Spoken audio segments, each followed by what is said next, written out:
मित्रों, ईश्वर को हम भले ही न देख पाएं, लेकिन ईश्वर हर क्षण हमें देख रहा होता है। उसकी दृष्टि हमेशा अपने भक्तों एवं सद्व्यक्तियों पर रहती है। अगर आप गौर करेंगे तो पाएंगे कि जीवन में कभी न कभी कठिन समय में ईश्वर स्वयं आकर आपकी सहायता कर चुके हैं।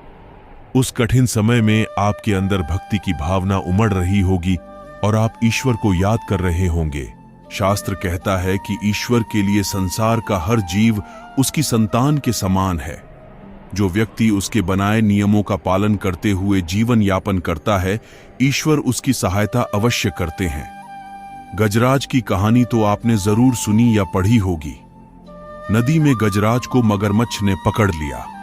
इस कठिन समय में गजराज ने भगवान को पुकारा और भगवान विष्णु प्रकट हो गए। भगवान ने अपने चक्र से मगरमच्छ का सिर काट दिया और गजराज के प्राण की रक्षा की।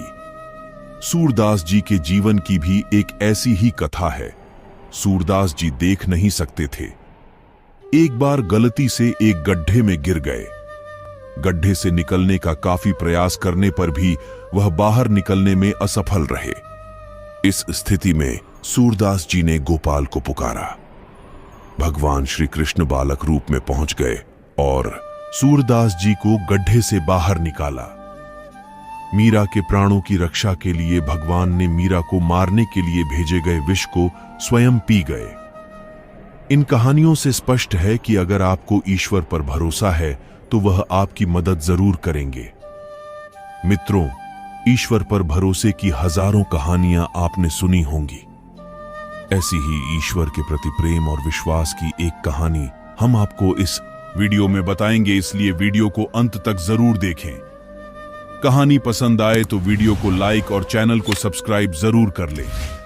यह कहानी बघेलखंड के बांधवगढ़ में रहने वाले सेन नामक नाई की है। कैसे भगवान को नाई की सहायता के लिए स्वयं नाई बनकर राजा की हजामत करनी पड़ी। बघेलखंड के बांधवगढ़ के नाई की ड्यूटी राजा की सेवा में थी। सेन नाई राजा की सेवा करता था। इसका काम प्रतिदिन राजा की हजामत बनाना और तेल मालिश करके स्नान कराना था। एक दिन सेन नाई जब राजमहल की ओर चला तब रास्ते में संतों की टोली मिल गई। नाई उन्हें लेकर घर आ गया और उनकी खूब सेवा की। संतों के साथ बैठकर संत संग में भाग लिया। सत्संग सुनते सुनते सेन नाई को बहुत देर हो गई थी। इधर राजा के स्नान करने का समय बीता जा रहा था। नाई के नहीं आने से राजा क्रोधित हो रहे थे। राजा के क्रोध का पारा बढ़ता ही जा रहा था। इसी समय भगवान स्वयं सेन नाई का वेश धारण कर राजा की सेवा में पहुंच गए। नाई बने भगवान की सेवा से राजा का क्रोध दूर हो गया और मन हर्षित हो गया। सत्संग समाप्त होने के बाद सेन नाई को याद आया कि राजा की सेवा में देरी हो गई है। वह हजामत का सामान लेकर डरता हुआ सेन नाई राजमहल में पहुंचा। सेन नाई राजा को देरी से आने का कारण बताने लगा। इस पर राजा ने कहा कि तुम तो मेरी हजामत बना चुके हो। आज तुम्हारी सेवा से मैं अत्यंत प्रसन्न हूं। नाई समझ गया कि आज उसके कारण भगवान को नाई बनना पड़ा। इससे नाई को बड़ा अफसोस हुआ। राजा को जब इस बात का ज्ञान हुआ कि नाई की भक्ति की लाज रखने के लिए भगवान स्वयं आज नाई बनकर आए थे, तो राजा को इस बात से बहुत ग्लानि हुई कि उसने भगवान से सेवा करवाई। इस घटना के बाद राजा नाई का भक्त बन गया और उसे अपना गुरु मान लिया। मित्रों, ऐसी कई घटनाएं हैं जो ईश्वर के अस्तित्व और उसकी सहायता का प्रमाण देती हैं।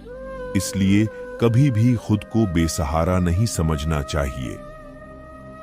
ईश्वर पर आस्था रखने वालों की ईश्वर सदैव सहायता करते